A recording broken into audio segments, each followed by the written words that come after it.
So I recently watched this movie called American Satan. This film was made by Sumerian Films, which is also Sumerian Records, a record label with many artists under its belt. Anyway, this movie was about a young rock band called the Relentless that drop out of college to move to the Sunset Strip to chase their dreams. These kids live out of their van while hunting down live venues to perform their songs and make themselves known. Struggling from day to day, they keep running into an enigmatic old man that says strange things. First, when they arrive in California, John 7:24. Stop judging by mere appearances, and instead, judge correctly. Can I show you boys around town? Then they run into him again a little while later. Do you know how long I've been stuck here, in this vessel, waiting for you four dicks to show up? Do you know how long? What the fuck? Then they keep hustling and trying to make headway, playing shows and barely scraping by. Then, yet again, they come face to face with the mysterious man. Only this time he's rolling in style and he gives himself away. Sorry. Who the hell are you? Use your imagination, dude. It's not what you feel, but what you see. The devil. Whole devil worshipping thing's all fake. It's just shock value, tongue-in-cheek marketing gimmick. Oh, you know, let's ask Vic's Bible-hugging mom, huh? Shall we? Anyway, let's go on inside and have that drink. They go inside to sit down and have drinks and talk business. This is my favorite table. Done a lot of business at this booth. Oh, come on, guys. Don't actually believe this fucking bullshit, do you? Yeah, I mean, why us? Because I believe in you. I know you came out here because you know what you're capable of. So do I. Pop stars, they're the ones who influence the masses. We're just a rock band. Pop stars are so fucking boring. Anyway, I've got most of them. Like who? Jay-Z, Empire State of Mind. I love that lyric. Jesus can't save you. Life starts when the church ends. And then his little protege, Kanye. You know, I put him on the front of Rolling Stone magazine with a crown of thorns on his head. Total fucking blasphemy. Okay, right, look. Why exactly a band like us? Rock and roll, heavy metal. You know, you guys, you're so loyal to me. You wear me on your sleeve. Have you ever seen Iron Maiden? They filled stadiums full of their fans, singing along to songs like The Number of the Beast. Or what about Van Halen? Running with the Devil, the Stones, Sympathy for the Devil. If that was all real, they would never put it out in the open. Check this out. You see this? The pyramid in the eye. Do you know what that signifies? Illuminati. What's that writing say? He favors our undertakings. Yes, I do. And this? New Order of the Ages. Novus Ordo. Yeah. You know, the best place to keep a secret is right in front of someone. All right.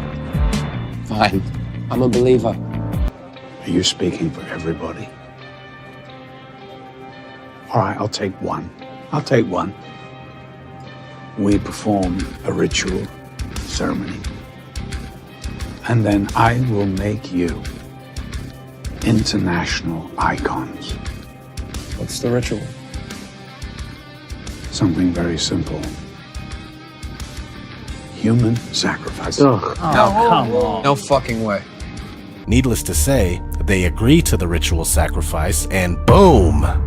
They blow up and become the most popular band overnight with their debut album, American Satan. American Satan is AS. AS is 119, right? Backwards, it's 9/11. This album also reminds me of Marilyn Manson's album, Antichrist Superstar. American Satan, Antichrist Superstar. Both pretty much the same. Superstar, You could replace the word American with superstar, right? Everybody in America is a superstar or wants to be one. So anyway, the lead singer of The Relentless is cleverly named Johnny Faust, as in Dr. Johann Georg Faust, a German astronomer, alchemist, and magician from the mid-1400s. Just decades after his death, he became the subject of a folk legend where a man makes a pact with the devil in exchange for worldly pleasures and unlimited knowledge. This legend has had many adaptations over the centuries, leading all the way up to today.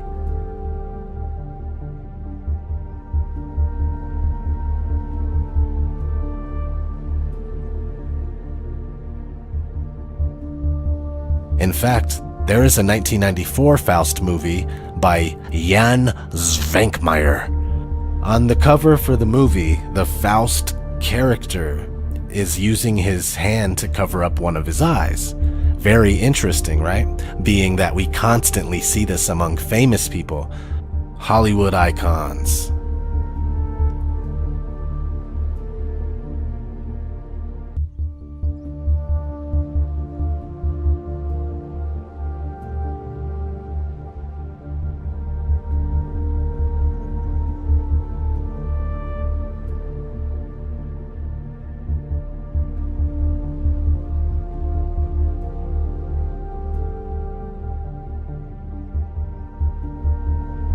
Pop music stars.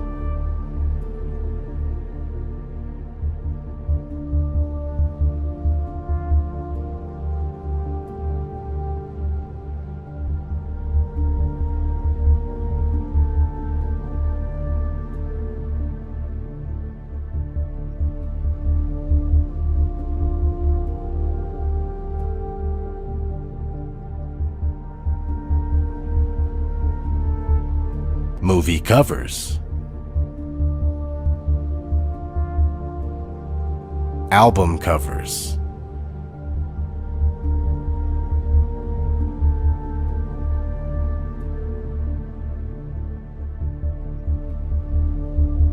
and the list goes on and on. I could easily make a 5-hour video with how much of this stuff you can find.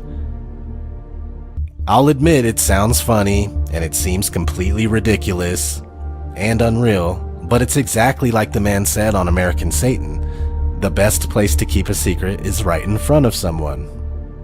So we have the 1994 Faust cover with the guy covering one eye, and the story is about selling your soul. Let's listen to some words straight from the celebrities themselves. I sold my soul to the devil. I know it's a crappy deal. This it came with a few toys like a Happy Meal. It's like the boy in the bubble who never could adapt. I'm trapped. If I can go back, I never would have rapped. I sold my soul to the devil. I'll never get it back. I sold my soul to the devil, and the price was cheap. And yo, it's cold on this level, cause it's twice as deep. If your ultimate goal is to be famous, then you're gonna do a lot to get there, like sign your name in blood in a contract with the devil. Yeah, and it like really upset me, so I like summoned Satan, and I write about how I made it. Where do you summon Satan? It's in the chapter called Eat, Pray, Love, Conjure Satan. And when I was 12 years old, I signed a deal with Satan in my room, and I was to... CBS doesn't condone this. Wait a minute. Because I wanted to get famous no matter what. Now, I'm not here trying to tell you that these people were face to face with the devil, shaking his hand or something like that, but this all really is satanic. It's all about materialism, wealth, and living a life full of earthly pleasures while neglecting spiritual wealth and well-being. For what is a man profited if he shall gain the whole world and lose his own soul? Or what shall a man give in exchange for his soul? Satan is the god of this material world, and we are always under attack, being deceived, misled, manipulated, and tempted. This is why people celebrate Christmas, and we exchange material on Christmas and spend money. It's all about the one eye. This is why people that sold their soul for fame and fortune cover one eye. And this is why we have an all-seeing eye on the back of the most circulated currency in the world with the phrase, "In God we trust." It's not the God you were thinking of growing up. But like I was saying, forget about a red devil with horns, as that is only a symbol of the darkness that tries to influence people from a different plane of existence. Let's listen to some of the words from an interview with rapper DMX. And then I remember one day coming from the studio at 6 o'clock in the morning and pulling over on the highway. We like 4 cars, you know, just to watch the sunrise. And it was at that point that I fell in love with Arizona. I said, you know what, this has to be God's country. You know, because I'd never seen anything as beautiful as that sunrise. Then I met the devil in God's country. You know, and it's not so much who, it's what, you know, what happens and the things that the devil does. It's not so much a person, even though he acts through people. You know, you can't call one person the devil. Joe Arpaio? You know, you can't call any one person the devil. You can't do that because no one person has enough power to be the devil. So you see, that gives us a little bit of insight right there, you know? The people you deal with, they're all influenced. It's all influence. For we wrestle not against flesh and blood, but against principalities, against powers, against the rulers of darkness of this world, against spiritual wickedness in high places.